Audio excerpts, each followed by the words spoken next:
प्रिय विद्यार्थियों, सुप्रभात।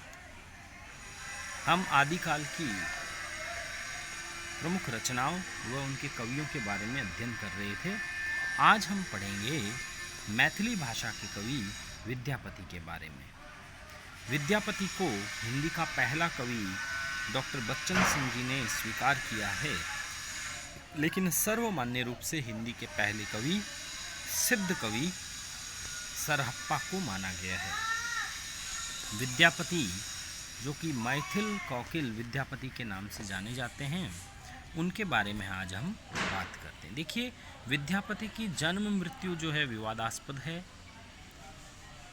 लेकिन फिर भी 1350 से 1460 ईस्वी का समय विद्यापति का माना गया है। विद्यापति का जन्म बिहार के मिथिला प्रदेश में मधुबनी जिले में दरभंगा के निकट विस्पी नामक गांव में हुआ। शुक्ल ने इनको आदिकाल में शामिल किया, जबकि नगेंद्र ने इनको भक्ति काल में, और दोनों के भिन्न भिन्न कारण हैं। शुक्ल जी ने इनकी रचना कीर्ति लता, जिसमें वीर रस का वर्णन है, उसके आधार पर इनको वीर गाथा काल में शामिल किया। इन्हें आदिकालीन कवि कहा, लेकिन इनकी समय सीमा जो है 1350 से 1460 ईस्वी, ये आदिकाल के बाद की है।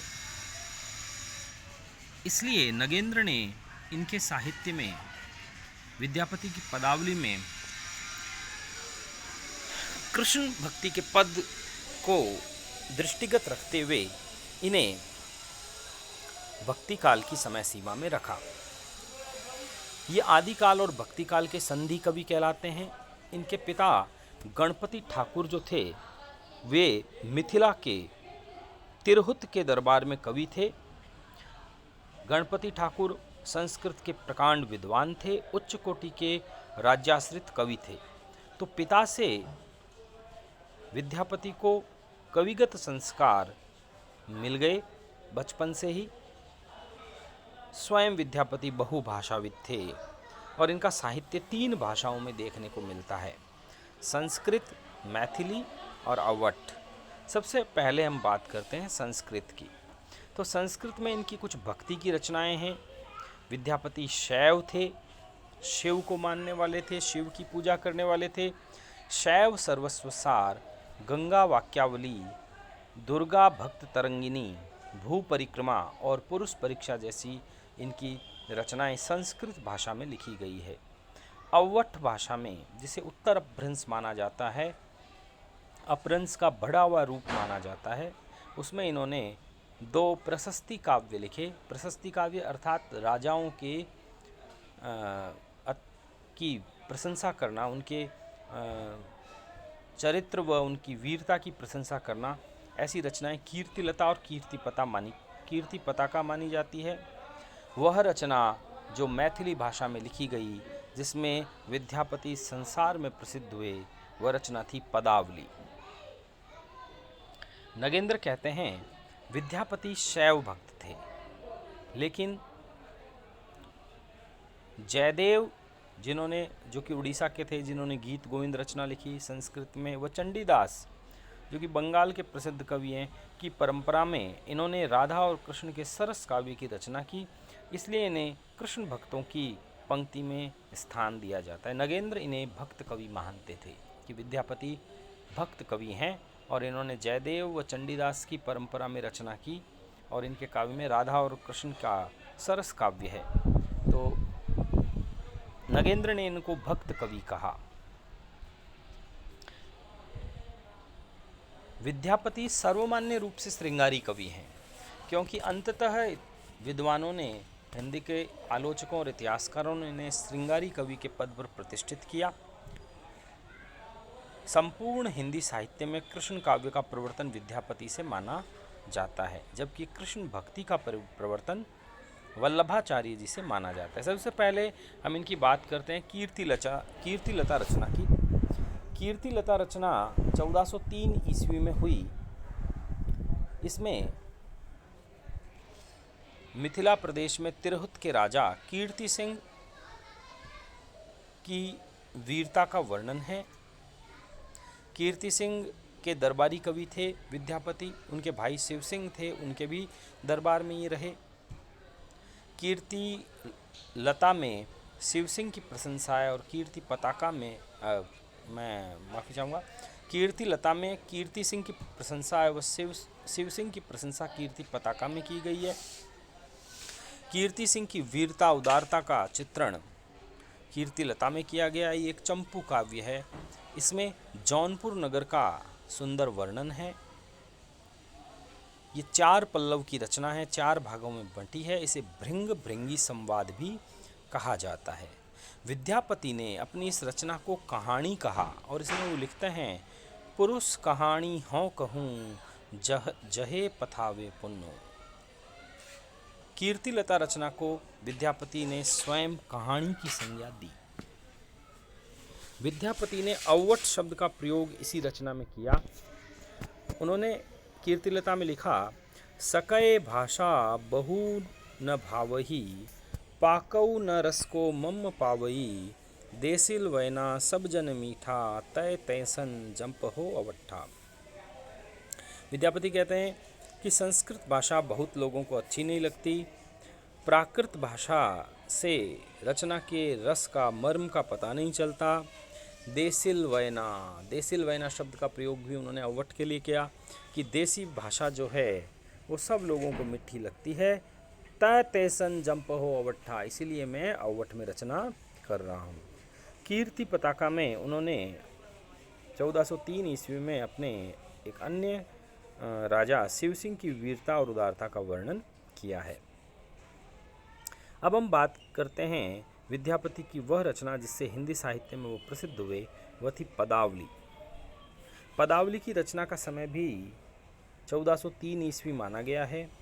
इसकी भाषा मैथिली थी, मैथिली भाषा में लिखी गई। विद्यापति ने कृष्ण काव्य का प्रवर्तन इसी रचना से किया।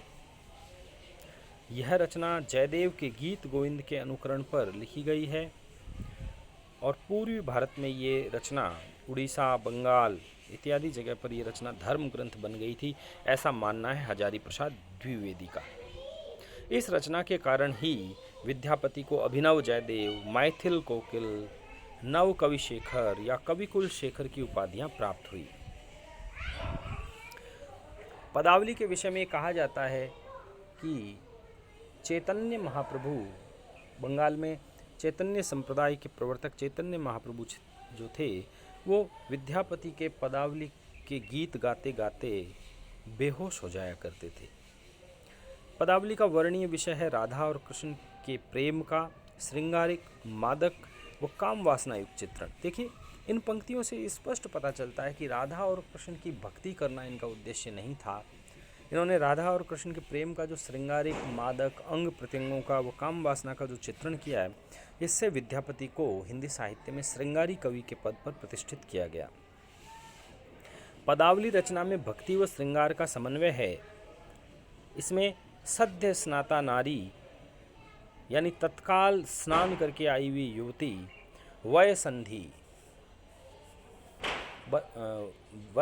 अर्थात किशोर अवस्था का चित्रण व अभिसारिका, दुल्हन के रूप का चित्रण इसमें किया गया है। नायक से मिलने जाती हुई नायिका का चित्रण किया गया है। विद्यापति एक भक्त कवि हैं। कौन कहते हैं? नगेंद्र जी कहते हैं, ग्रियर्सन कहते हैं। ग्रियर्सन ने इनको भक्त कवि व पदावली में रहस्यवाद की व्याप्ति बताई। हजारी प्रसाद द्विवेदी कहते हैं, उन दिनों ये रचना पूर्वी भारत में धर्म ग्रंथ बन गई, इसलिए इनको भक्त कवि व श्रृंगार के वाक्य सिद्ध कवि कहा। श्रृंगारी कवि के रूप में शुक्ल जी ने प्रतिष्ठित किया और उनका ये उद्धरण हिंदी साहित्य में बहुत प्रसिद्ध है। उन्होंने कहा, इस रचना के अधिकांश पद श्रृंगार के थे। राधा व कृष्ण नायक नायिका थे। इन्होंने श्रृंगार की दृष्टि से इन पदों की रचना की, भक्त के रूप में नहीं। अतः इन्हें हमें कृष्ण भक्तों की परंपरा में नहीं समझना चाहिए। इसके अतिरिक्त शुक्ल जी कहते हैं, आध्यात्मिक रंग के चश्मे आजकल बहुत सस्ते हो गए हैं, जिन्हें चढ़ाकर कुछ लोग गीत गोविंद में आध्यात्मिक संकेत पाते हैं, उसी प्रकार इनके पदों में भी।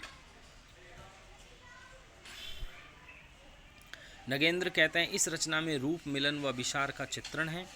ये रचना पदावली को श्रृंगारिक रचना, ये कहकर वो पदावली को श्रृंगारिक रचना बताते हैं, लेकिन वो उन्हें कृष्ण भक्तों की परंपरा में भी मानते हैं। नगेंद्र शुक्ल, डॉक्टर राम कुमार वर्मा, रामवृक्ष बेणीपुरी, हरप्रसाद जी शास्त्री ने श्रृंगारी कवि कहते हैं। राम कुमार वर्मा तो यहाँ तक कहते हैं कि वह संधि में ईश्वर से संधि कहाँ, सद्य स्नाता में ईश्वर से नाता कहाँ, और अभिसार में भक्ति का सार कहाँ। सद्य स्नाता का चित्रण करते हुए इनका एक पद है, जो मैं मैथिली का पद है वो बताना चाहूँगा आपको, जिसमें एक तत्काल नहाकर आई गई युवती के सौंदर्य का चित्रण है। कामिनी करे स्नाना, हैरत ही हृदय हनय पंचबाना, चिकुर गरे जलधारा, जनिमुख शशि डर रोय अंधारा। यानी कामिनी यानी युवती जो है स्नान करके आई है, हैरत ही, और स्नान करके आई युवती जब देखती है तो हमारे हृदय को अपने 5 काम बाणों से घायल कर देती है। चिकुर गरे जलधारा, चिकुर का अर्थ है बाल, उनके जो बाल हैं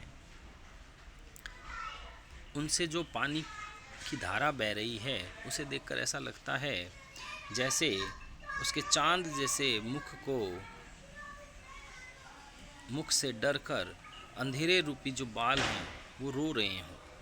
बहुत ही खूबसूरत उत्प्रेक्षा यहाँ पर विद्यापति जी ने की है। वय संधि का चित्रण करते हुए कहते हैं, शेषव जोबन दुह मिल गैल, यानी शिशु अवस्था व जवानी दोनों लगता है एक जगह आकर मिल गई है।